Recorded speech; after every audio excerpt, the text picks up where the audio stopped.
උඳුවප් මාසේ සීතල දවසක මැදියම් රෑයාමේ දෙව් මව් තුරුලේ උණුසුම ලබමින් මේ ලෝකෙට ආවේ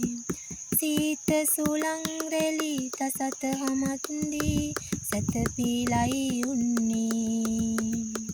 දුප්පත් එඬේරු මේ බව දැනගෙන කවලෙන වෙත යන්නේ කලකට පෙර ඒ බෙත්ලෙහෙමේ ශුද්ධ වූ නගරේ ජේසුස් මෙලොවට බිහි වුණේ පුංචි ගව මඩුවේ කලකට පෙර ඒ බෙත්ලෙහෙමේ ශුද්ධ වූ නගරේ ජේසුස් මෙලොවට බිහි වුණේ